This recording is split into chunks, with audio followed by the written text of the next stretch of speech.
Это снова мы. 10 дней назад мы вернулись из солнечного Израиля. Сейчас мы в необыкновенной Исландии.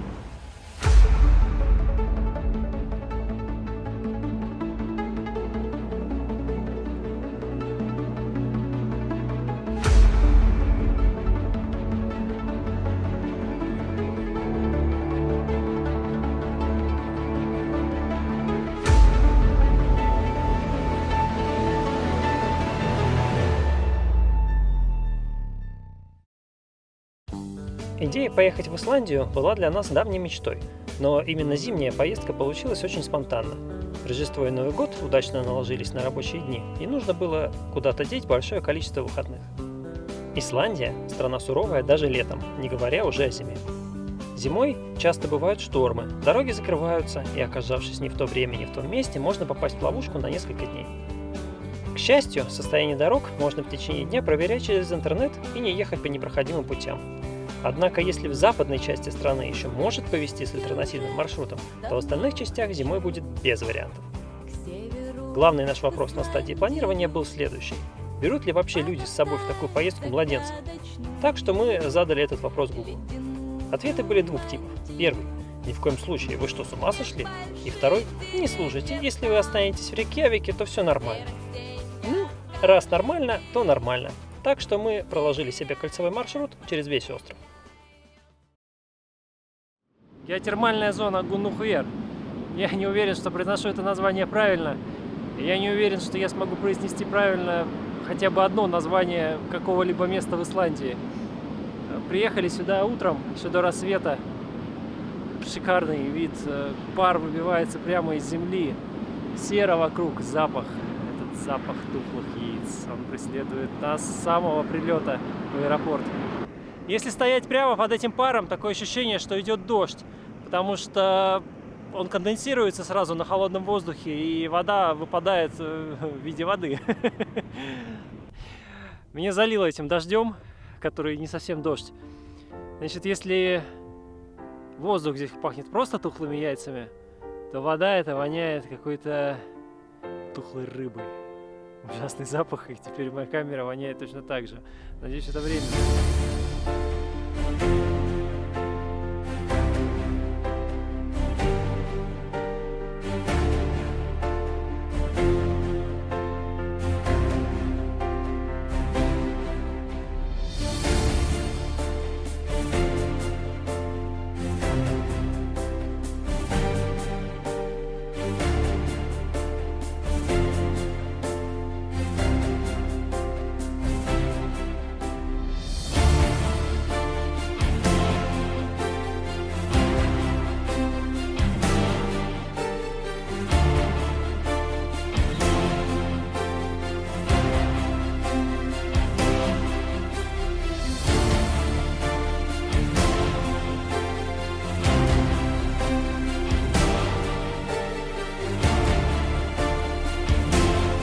Поднимаясь на 30 метров вверх, открывается еще более безумный вид. Но в первый же исландский полет нас ждет большая неудача. Подвес камеры решает отказать. К счастью, в этот раз я взял с собой еще и спортивный квад.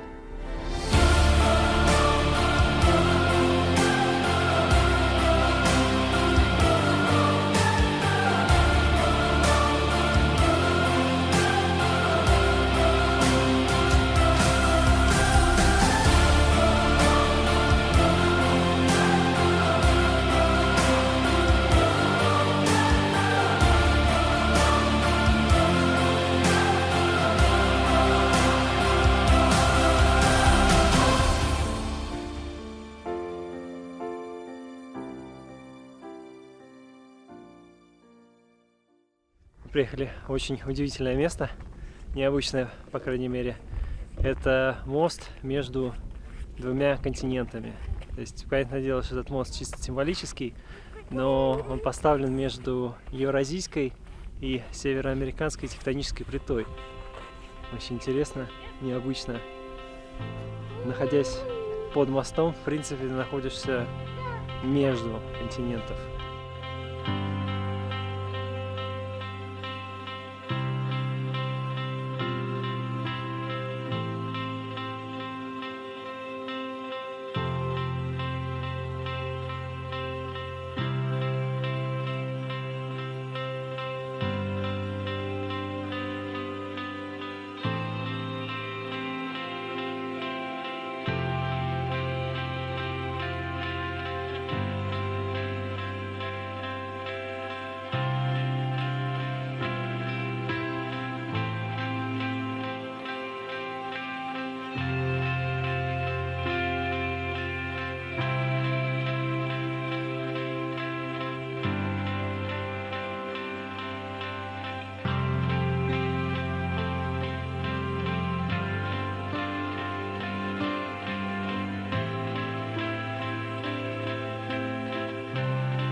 добрались до Голубой лагуны.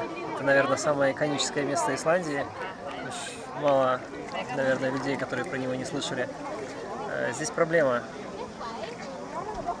Младенцы не допускаются, но мы это знали. Что? Ну давай вместе сфоткаемся. В общем, Кирилл ушел плавать. Младенцы сюда не допускаются, но мы это знали, к счастью. Вот, и поэтому с Кристиной просто с Кириллом купаемся по очереди дежурим с Эмилией. Вот. Везде куча пара, воняет серой, как обычно. Наверное, это, в принципе, будет... Запах у меня, наверное, будет ассоциироваться с Исландией в конечном итоге. Потому что мы тут один день, серый пахнет везде. Какой весь туман. Откуда-то.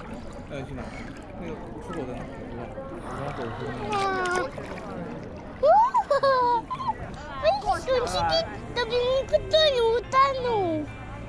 Что, Кирилл, нравится? Да. Ты не пьешь эту воду, надеюсь? Нет. Хорошо. Эй, тварь, не надо меня снимать. Ты уже меня снимал. О, ты меня уже снимал. Ну, я тебя еще могу поснимать.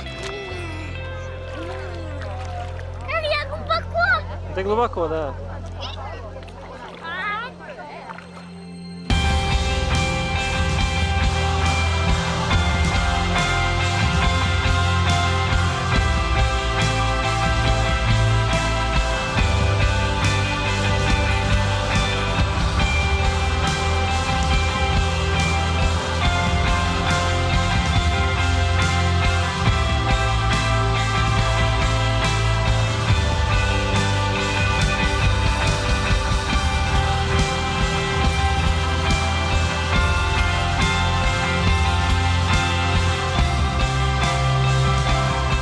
Голубая лагуна поражает своей красотой и атмосферностью.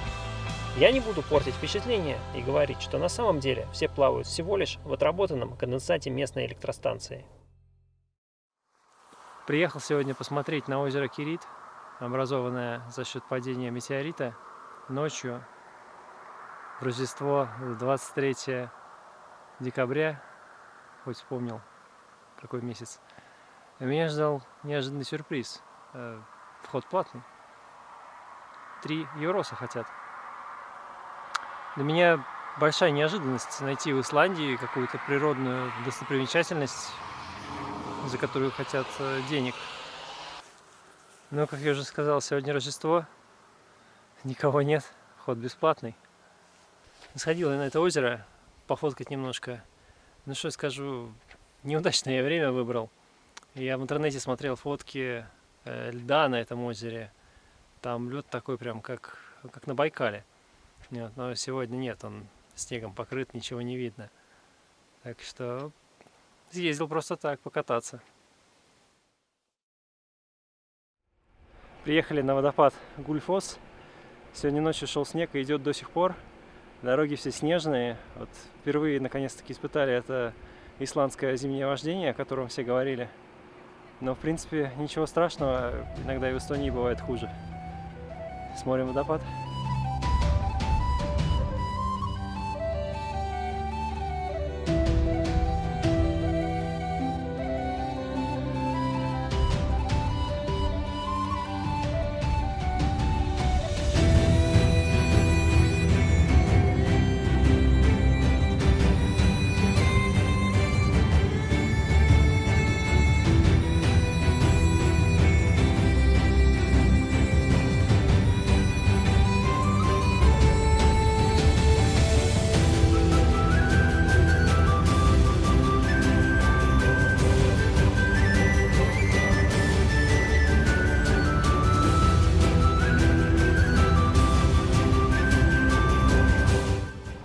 Ну что, вам понравился водопад? Да, очень красивый. А Эмилии? Кирилл, тебе понравился водопад? Да. Точно понравился? Да.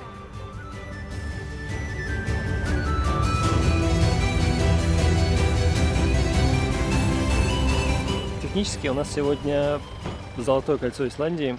Мы сейчас были на Гульфосе, теперь приехали смотреть на Большой гейзер. Хотя Большой гейзер мы смотреть не будем, он спит, но его младший брат Стракур действует. Пойдем посмотрим. Пойдем.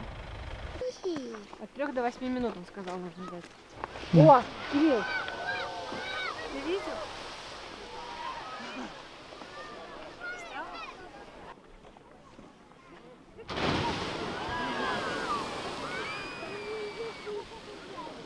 Испугалась. Что, Кристина? Я так испугалась, у меня аж телефон дернулся в руке.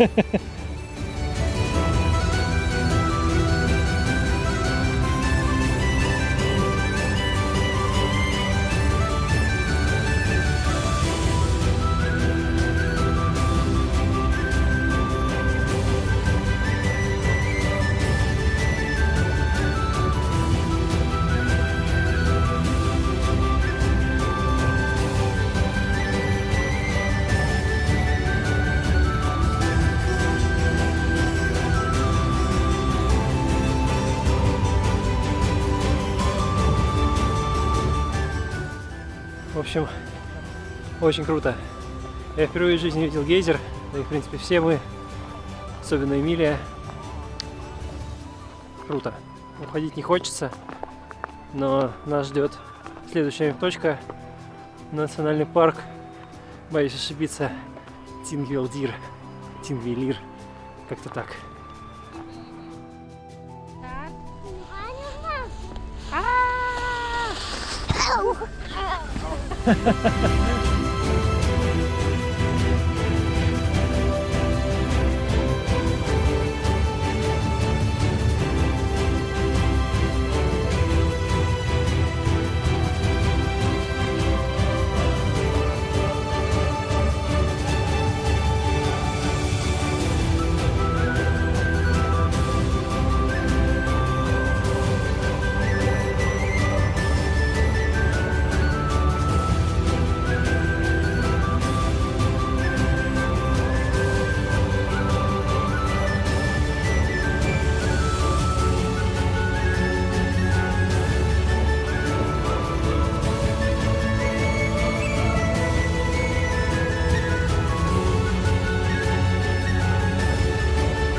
Пап, мы будем кушать. Да, будем кушать сейчас.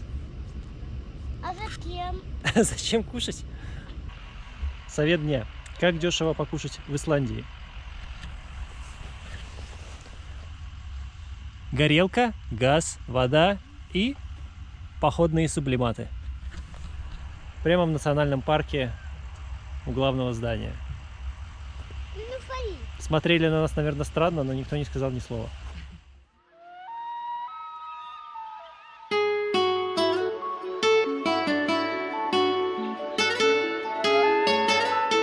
Сегодня начало третьего дня. Приехали с утра на водопад Селентфос. Посмотрим, насколько он замерз.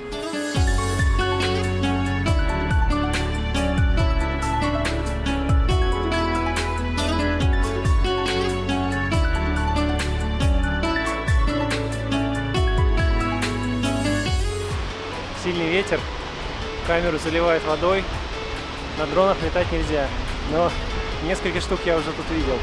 Попробуем, может быть, свой достать.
Приехали на пляж с Черного песка.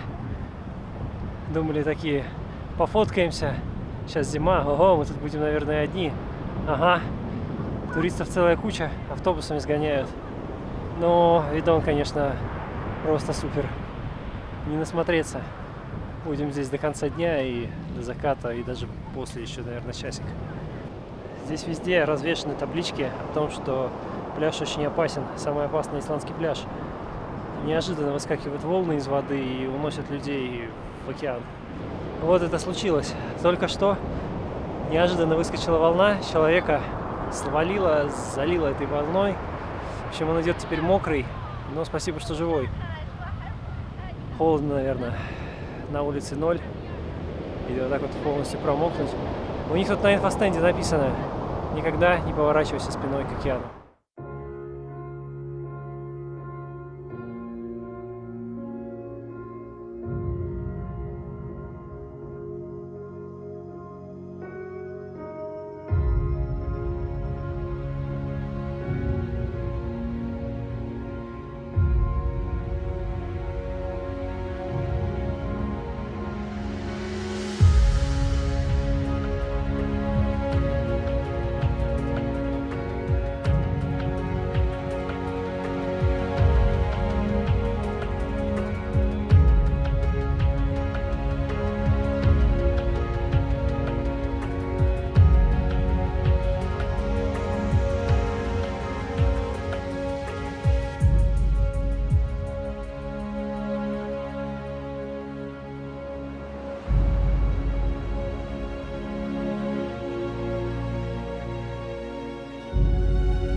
Сейчас почти 10 вечера.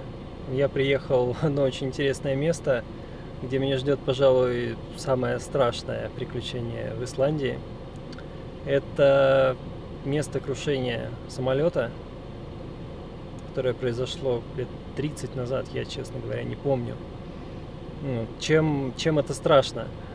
Тем, что я стою посреди нигде, и до самолета отсюда пешком идти 3,5 километра. Это для меня реальный челлендж. Мне в Эстонии это из машины страшно ночью выйти где-нибудь в лесу, куда я приехал звезды фоткать. А тут аж целых 3,5 километра. Но таких хитрых, которые приехали ночью, чтобы пофоткать этот самолет без других людей, здесь, видимо, десятка два. Потому что припарковано, кроме моей, еще 9 машин. Не знаю. Ну, хоть не страшно, может, идти будет. Хотя никаких фонариков впереди я не вижу. Может быть, все уже уезжают. Замерим время, за сколько я пройду 3,5 километра в полной темноте. Ну, фонариков, конечно. Поехали.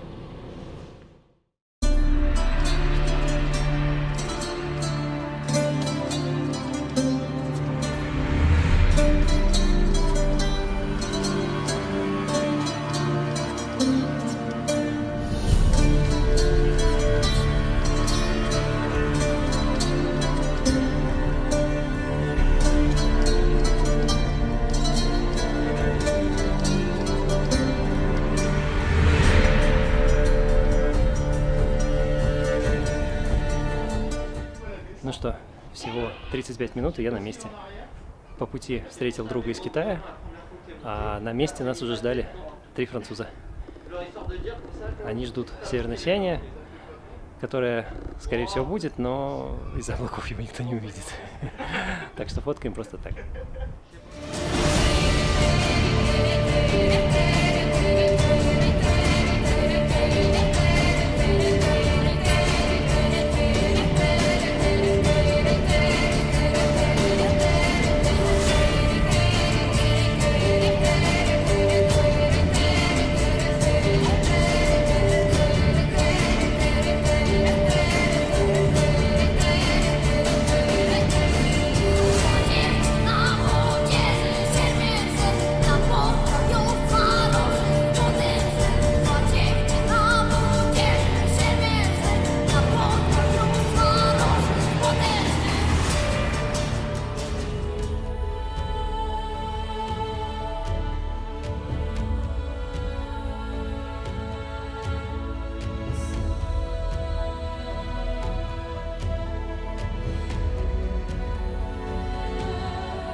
Что скажешь, Кирилл, нравится тебе такая погода? Да.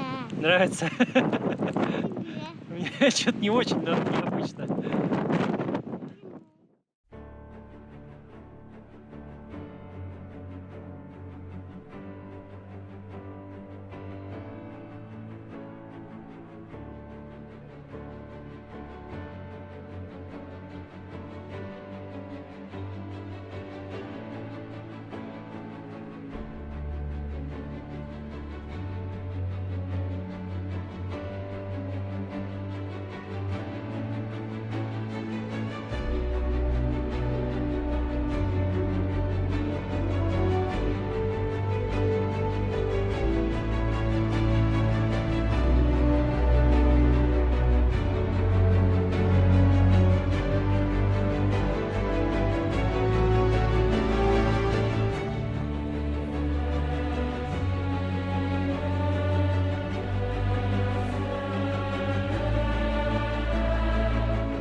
Второй день нам не везет, опять идет дождь. То очень сильный, не очень сильный. Чуткий ветер при этом периодически. Вот. Но пока счет нормальная погода против плохой погоды 3-2. Так что ничего страшного.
раз доехали до пляжа, на котором лежат куски айсберга. Это очень круто выглядит. Называется бриллиантовый пляж. Это большие бриллианты. Шел, Кирилл. Покажи его. Ого. Пойдем посмотрим на еще большой лед.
Мы ехали по скользкой дороге, по мокрой дороге, по снежной дороге, по ледяной дороге. И наконец мы в настоящей зиме.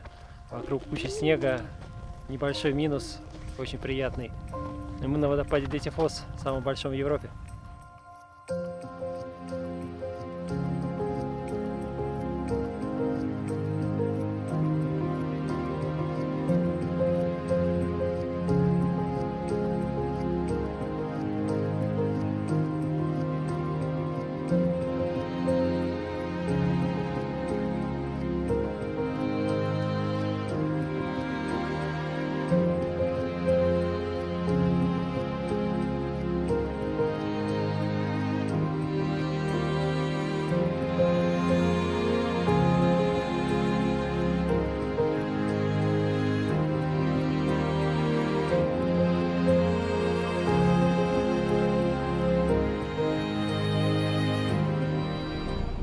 Сейчас 9 вечера, ночь. Мы с Кирюхой приехали посмотреть на пещеру из «Игры престолов», где снимались Джон Сноу и Игрит.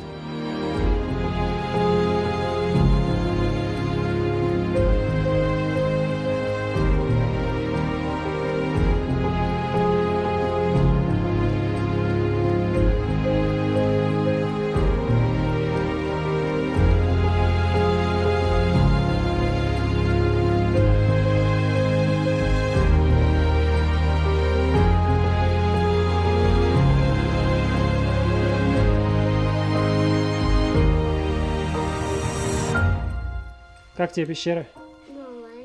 Нормально. Нормально? Потрогал воду, она реально горячая. Можно купаться и вообще не будет холодно никогда. Че, Кирюха, лезем обратно? Давай, погнали. Как? Я тебе помогу. Отсюда? Да, отсюда. Надо тут ехать 8.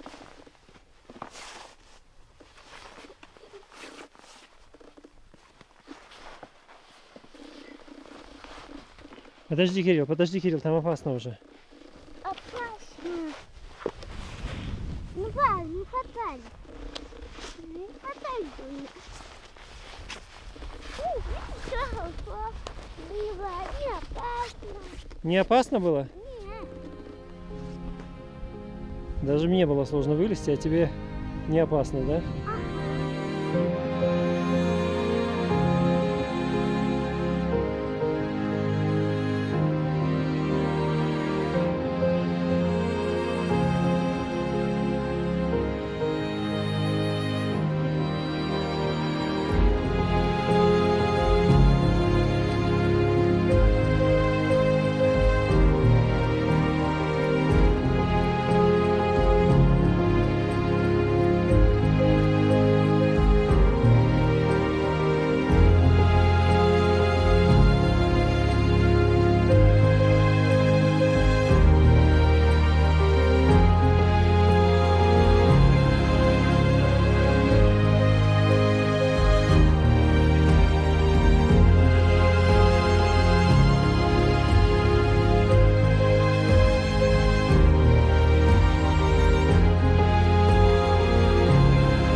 Вчера приехали на озеро Миватн. Здесь находится аналог Голубой лагуны, но на севере. Уже подъезжая к городу, чувствуешь ужасный запах тухлых яиц. И здесь ими пахнет все. Вышли из этих бассейнов, вонючие, помылись, думали в отеле помоемся еще. Так нет же, в отеле вода тоже пахнет серой. Вот, и сейчас мы утром приехали на, скажем так, виновника этого запаха. Это геотермальная зона Хвивир. Запах серы идет именно отсюда.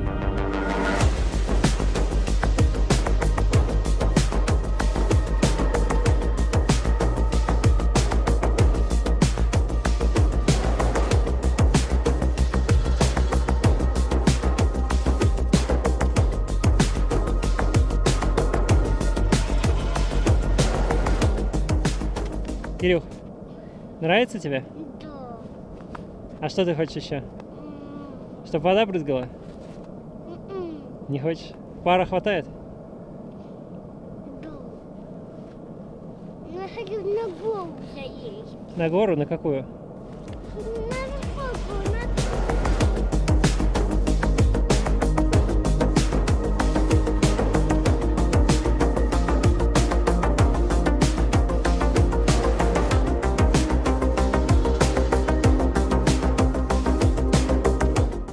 Я не знаю, как эти штуки называются. Может быть, газовые гейзеры. У одного из них есть даже имя. Серный курильщик. Очень поэтично.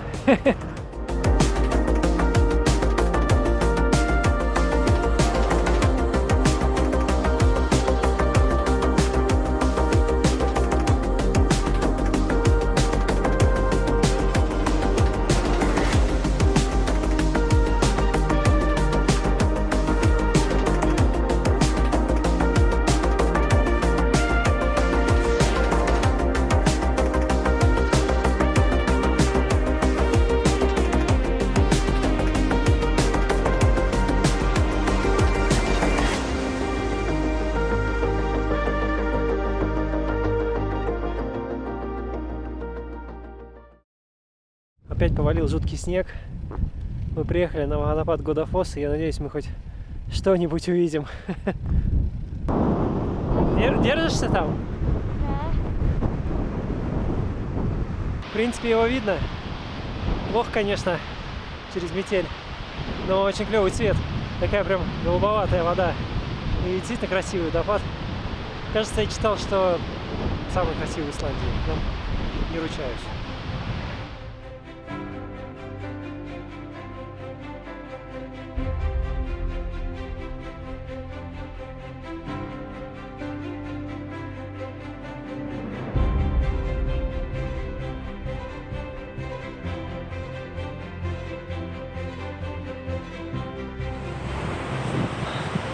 Сейчас будет мой самый экстремальный полет. Снегопад и спортивный квад. Поехали.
Это было явно зря.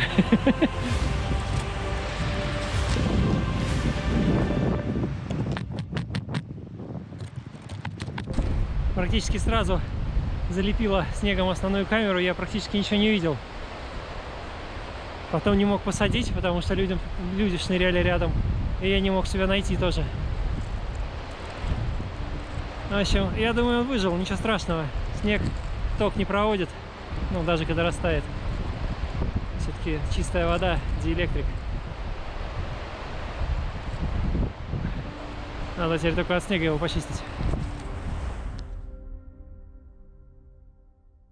Мы находимся в городе Хусафел. Сегодня Кристина и Кирилл поедут в ледяную пещеру, в ледник. Поедут они вот на этом монстре.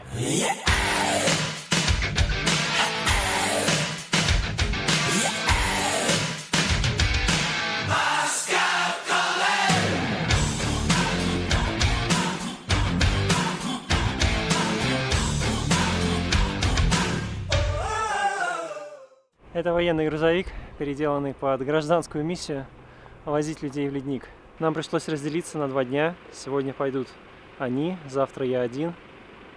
Это просто потому, что мы боялись брать с собой младенца в эту поездку.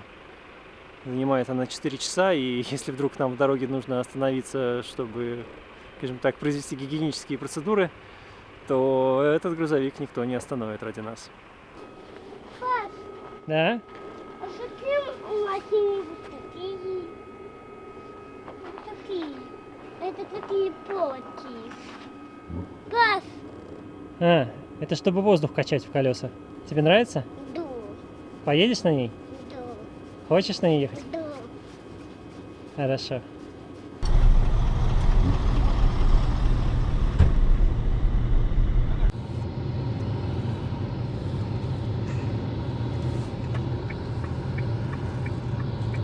Поверните направо.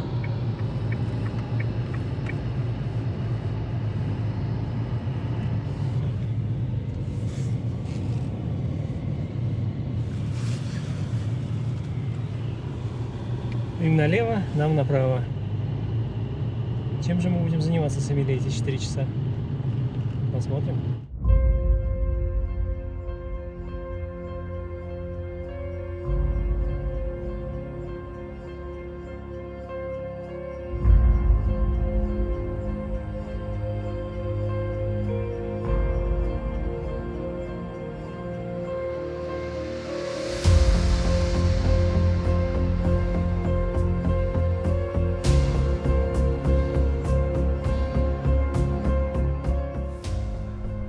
Ну что, пока ребята развлекаются в леднике, мы приехали смотреть на еще одну геотермальную зону. Как называется, не помню, потом подпишу.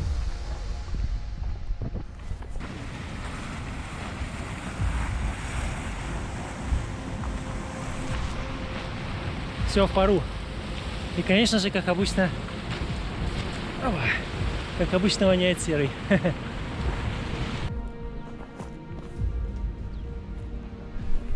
Ну, конечно же, чуть где здесь бьет пар из-под земли или горячая вода, хитрые исландцы сразу же ставят центральное отопление и сразу же рядом какие-нибудь купальни. Халява.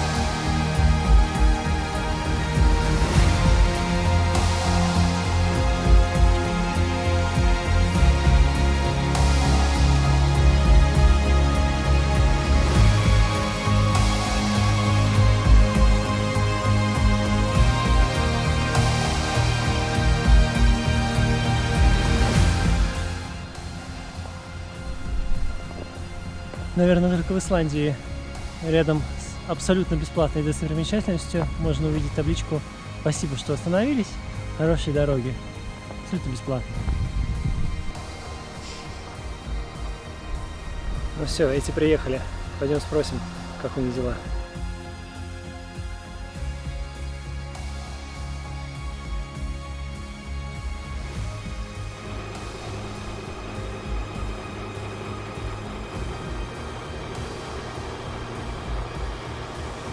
Ну, ну как?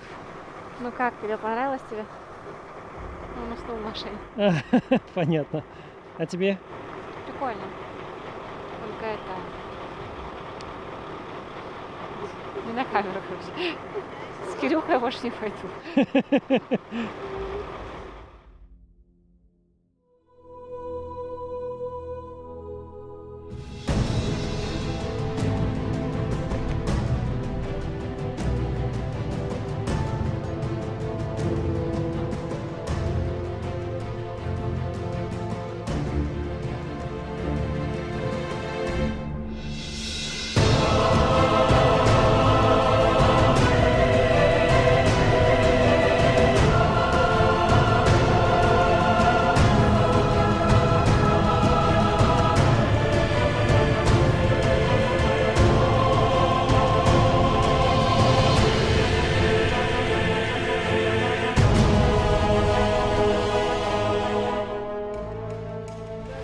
Наш грузовик застрял, но, к счастью, прямо рядом с туннелем.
Ну что, сегодня 1 января, с Новым годом. Исландцы бомбили вчера просто ужасно. Ну, прикольно, конечно, но ужасно. Они начали где-то в 6 вечера, без остановки, до 2 часов ночи. В 24 был вообще ад. Но это очень было круто. У них нету городского фейерверка, как у нас, но Кристина вычитала в интернете, что часть доходов с продажи пиротехники... церковь. Часть доходов с продажи пиротехники идет спасателям, а спасатели тут самые уважаемые люди. Так что долг любого исландца бабануть посильнее.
Наше путешествие подошло к концу.